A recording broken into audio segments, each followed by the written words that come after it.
एक आदर्श पिता है।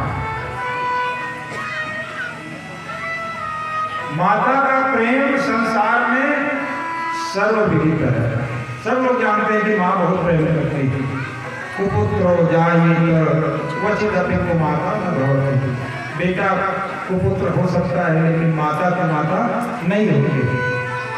लेकिन पिता का भी प्रेम कम नहीं होगा, लेकिन पिता को जताना नहीं आता, उसका प्रेम छिपा हुआ रहता है। और माता का जताना आता है तो उसका प्रेम प्रकट हो जाता है। जब राम जी का वियोग हुआ,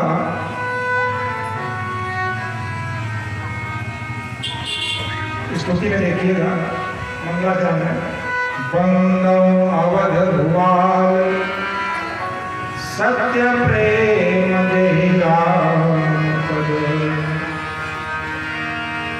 सत्य प्रेम जहि राम पद।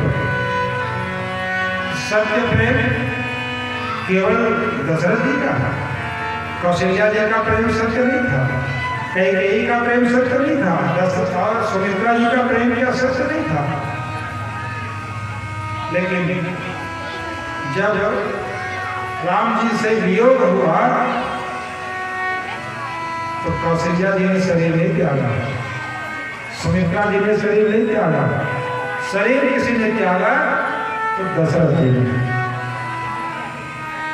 हार भुनंदन प्राण पीड़ित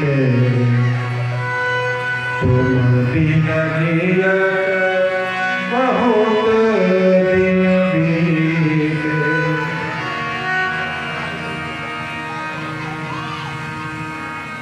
छह दिन में ही दशरथ जी ने शरीर त्यागा राम जी के वियोग में।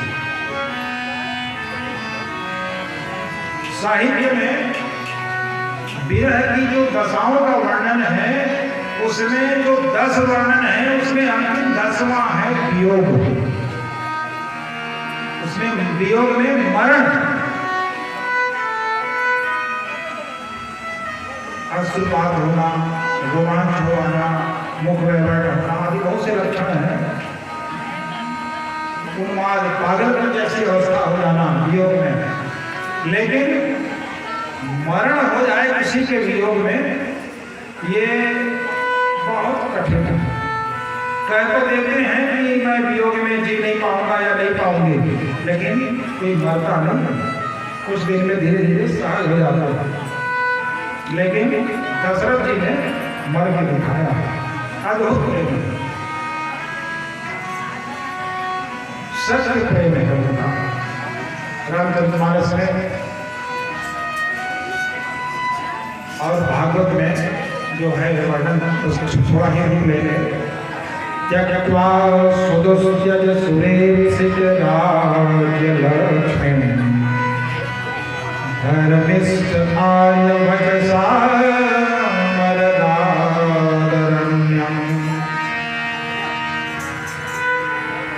माया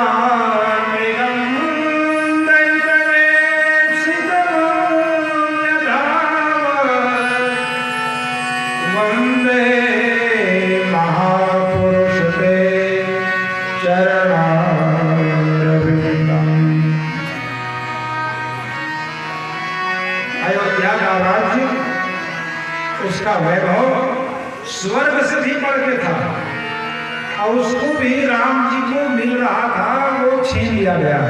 तब भी राम जी दुखी नहीं हुए, जरा सा भी दुखी नहीं हुए, और हंसते हंसते राज्य को ठुकरा दिया, वन चले गए पिता की बात मानकर।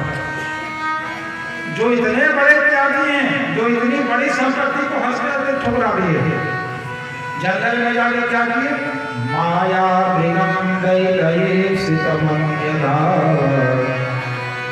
माया मृग के पीछे भागे, सोने के हिरण के पीछे भागे। अरे कितने हिरण का धन तो सोना तो अयोध्या में रखा हुआ था, अगर धन के लोग ही होते तो उसको क्यों मना करते, क्यों ठुकराते, लड़के लेते। लेकिन नहीं, उसको तो हंसते हंसते ठुकराया। लेकिन माया मृग के पीछे भागते हैं, ये उनका लोभ नहीं है, ये उनकी लीला है। लीला में ऐसा करते हैं, धन का लोग नहीं है। माया मृगम नैकमन्य धाव वंदे महापुरुष से चरणारविंदम।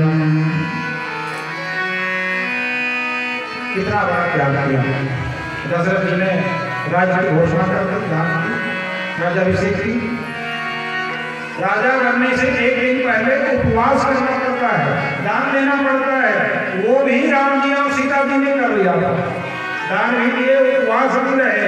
अब आज राज्याभिषेक होना है तो पहले वाली रात्रि में कैकेयी ने 2 वरदान मांग लिए, मुझे मेरे 2 वरदान चाहिए।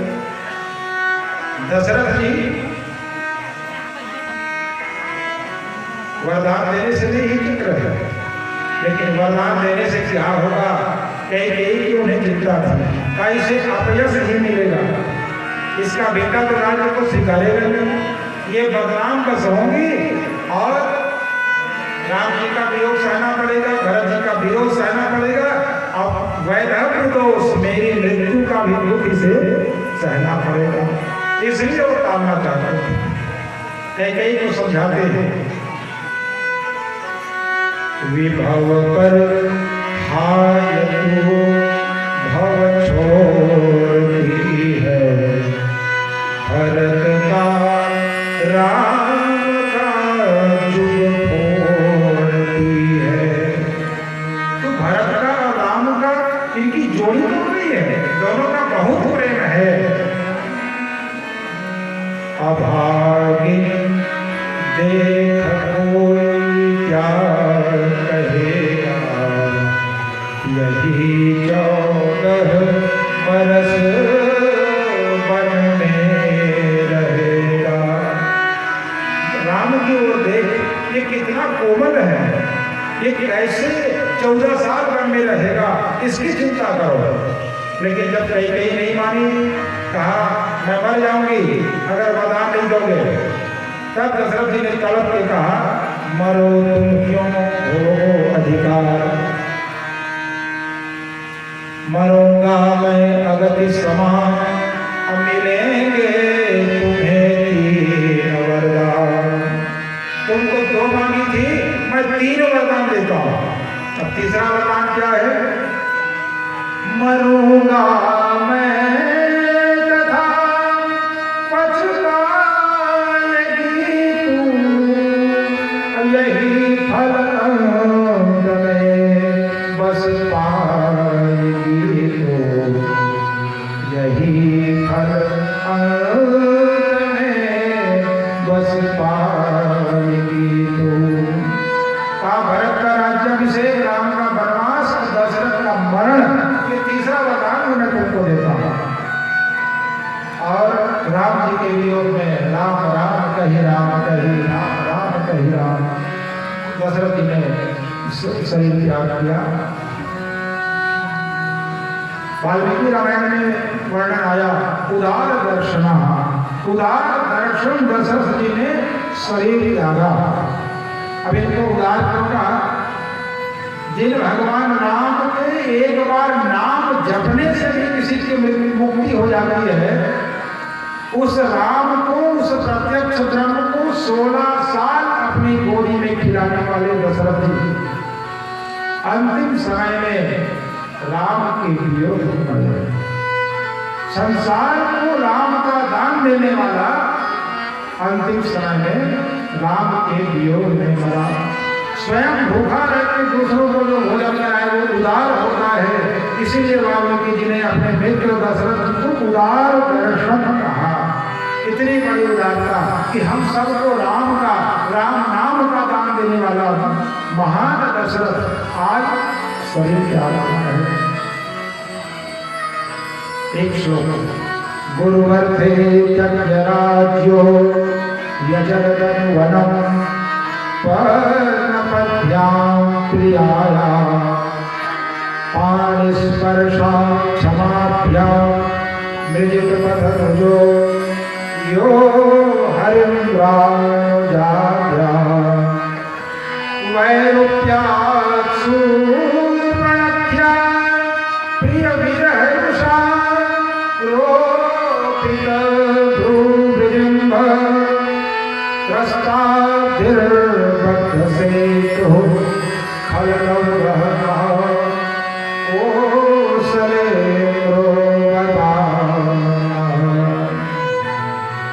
भागवत जी का श्लोक है।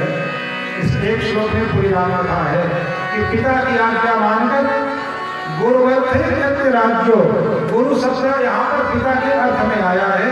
पिता की बात मानकर जिन्होंने वन को गमन किया, श्री जानकी जी लक्ष्मण जी साथ में गए, वहाँ शूर्पणखा को विरोध कर दिया, शूर्पणखा, तो इनको अपनी प्रिया जानकी जी का वियोग सहना पड़ा।